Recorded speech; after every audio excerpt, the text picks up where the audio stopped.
So today we're going to be running through how to actually make a Confederate officer's kepi. So I've got all these pieces that are all cut out here. This is ultimately going to be the outside band, the inside lining pieces, and the outer material, which is actually a cadet blue satinette from Ben Tart. For the quadrifoil, what I did on this was, in order to get the design on properly, was I essentially designed it with on a piece of paper, punched holes through it, and then laid that over on top of the fabric.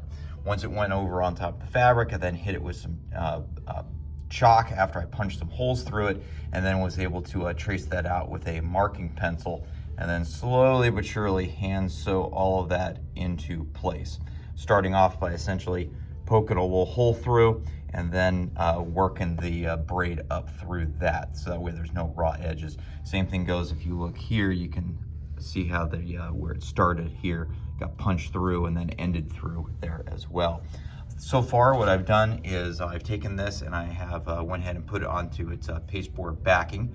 I just glued it on there. So and what I'm going to do next is punch all the holes and such on there with an awl, so that way that will be all ready to go. But in the meantime, I need to worry about attaching a whole lot of gold braid onto all this stuff once I start putting these pieces together. So I'm going to get everything all pinned up now. So the front seam, I went ahead and put that together, sewed it, pressed it, so that's all ready to go.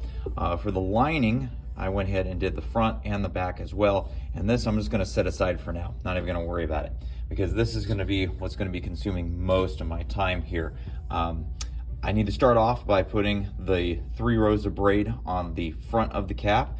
I'm going to go ahead and do the braid on the side of the cap as well. And then once that's all done, then I can go ahead and sew up the back side, and then I'll worry about getting the braid on there as well. Now I've got all 3 rows of the braiding done. Got it on the left side, got it in the center, and onto the right. And when I did this, I just went ahead and measured, found the halfway points and the seam allowance. So the next step is to go ahead and attach the actual wool band onto it. So I just ran the seam, and as you can see right now, I've got the 3 rows of braid all pinned in and ready to go. So I'm essentially sewing this directly onto the seam itself, and slightly below that, as you can see here. So it's going to actually lay everything down nicely. I've now gone ahead and sealed up the back seam of the cap itself and started to apply the 3 rows of braid up the back side, which you start off by actually using an awl to punch through the first line of braid and then the second and third next to that. Now that the cap body is actually put together, I'm now going to work on the crown. As mentioned earlier, I've taken the cardboard and punched holes into it, and I'm now going to start to align that together with the braid so that it all matches up with the side pieces. Since I've got 4 rows of braid going up into the center crown, I've used 4 clips in order to line everything up. So when I turn it over, you can then go ahead and see that everything lines up as it should. Once it's all lined up, I can flip it over, use other binder clips to hold the wool onto the actual crown itself, and start running stitches back and forth through those holes that I've already pre-punched. So I'm essentially attaching just the satinette pieces together, and then I can go ahead and start working about how to get the lining all put together. So the lining then gets pinned on in this manner, so it's all kind of like wrong side to wrong side. It's once again pinned all together, and then I start taking my needle and thread and start working the opposite direction, going the again all the way around, as you can see here. Now that I've got the lining all attached to the crown itself, I've turned everything proper side out. I went ahead and took a bunch of pins, kind of laid the lining into the wool body itself to see how it fits. And as you can see, I've got a little bit of slack. So what I'm going to go ahead and do is I'm going to take that rear seam, turn everything back out, and I'm going to take about a 1/2 inch, 1/4 inch out of each side here, and that's going to allow it to actually lay in much nicer than it was originally, because you want to try to avoid any bunching as much as possible.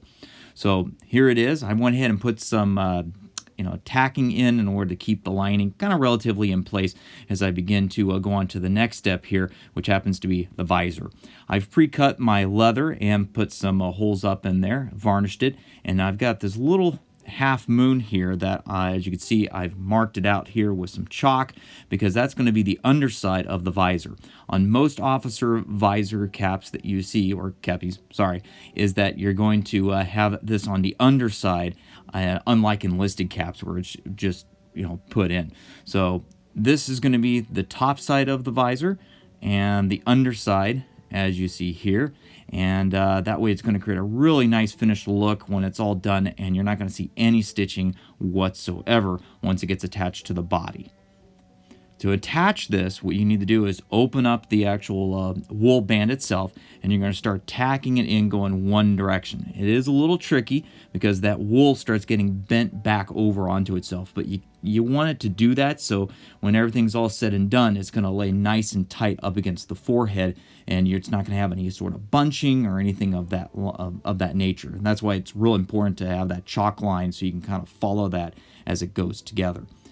Once that is done, you can see that you've got these little ears. Now, these ears get folded up over the end of the leather visor. And you can see I've tacked down the one side here, and it makes a really nice finished look. Again, you don't see this on enlisted caps at all. So I've carried that stitch down that direction, and now that both those sides are put together, I'm going to attach that welt piece down to the inside of the band itself. And I'm prepping and getting ready here to, once that's done, again, you can see here, now I'm ready to put the cardboard into it. Now, you could use some, starched burlap. Cardboard was used as well, and that's going to fit right up on the inside there where it is going to then be tacked down into place. That is to give the cap a good shape, a good form, and yeah, it's going to work out pretty nice here by everything's all said and done. You can see here how it goes in, gets folded down, and I'm going to take that wool and stitch it down into the previous stitching. As you can see going along through here, you can see my stitch marks, and that's going to keep that band all nice in place here all the way around.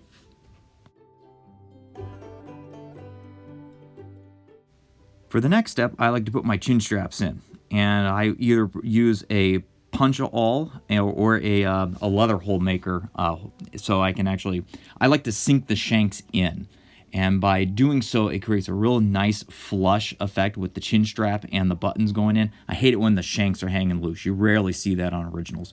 So I'm at the point where I can start thinking about putting the sweatband in. I've got some nice red Moroccan sweatband. I'm going to once again use my binder clips to hold everything together, and I'm just going to start whip stitching that sucker all the way around. And this is the finished product. It came out pretty darn nice, I'd say. Really, I'd say reminiscent of a nice private purchase officer's cap. And yeah, here it is. So if you liked this little video, please like and subscribe, and I'll see if I can do some more in the future. Thank you.